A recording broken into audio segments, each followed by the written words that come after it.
All right, in this video, we study integration by parts. And this is based on the product rule of differentiation.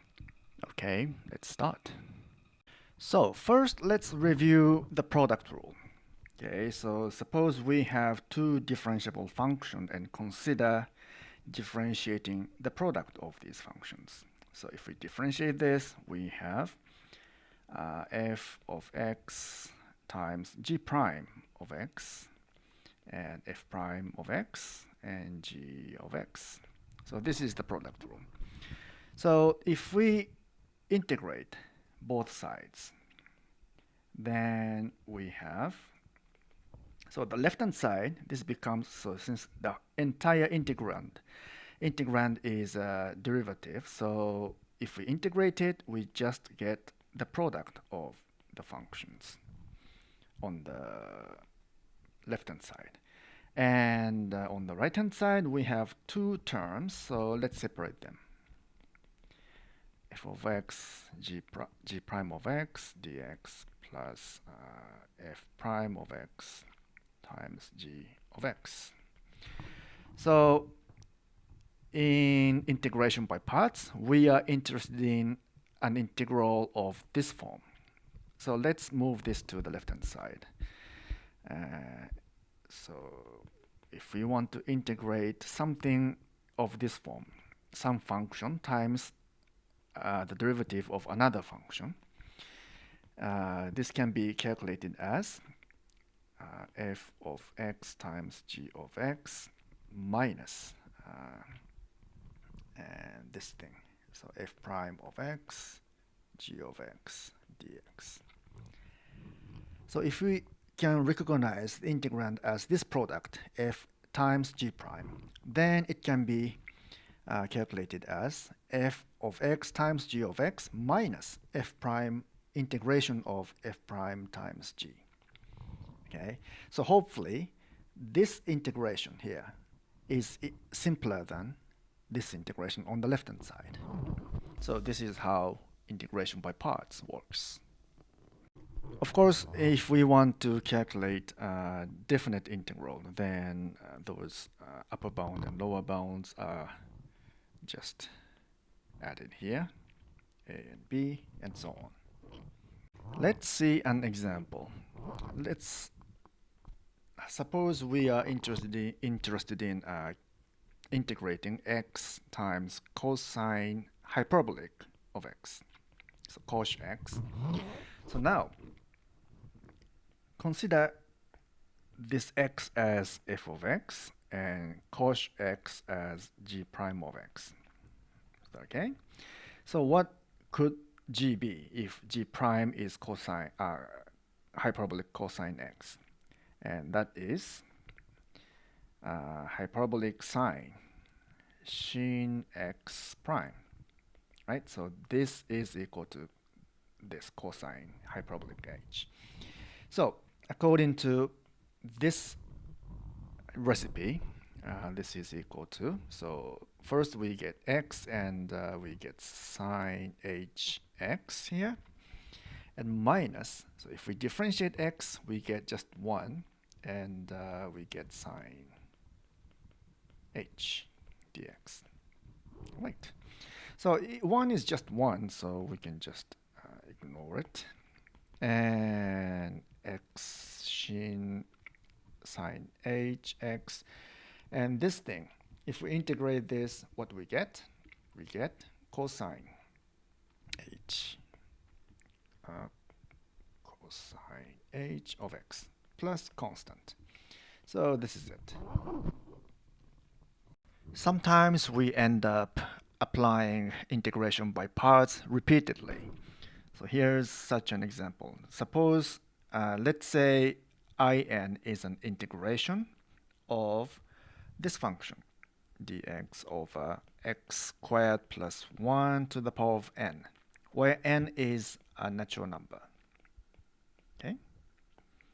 So n is a natural number. So let's try to calculate this by using integration by parts. So first of all, this looks a little bit difficult, but this is equal to, so we multiply numerator and denominator by x squared plus 1. So in the numerator we have this, and the denominator we have x squared plus 1 to the power of n plus 1 now. Okay, so let's separate this into two parts. So first one is x squared divided by x squared plus 1 to the power of n plus 1 dx. And the second integral becomes 1 over x squared plus 1 to the power of n plus 1 dx. Now, this thing is equal to I n plus 1, right? So this n means this n, this power in the denominator, right? So this is I n plus 1. So in this way, we can calculate the next integral.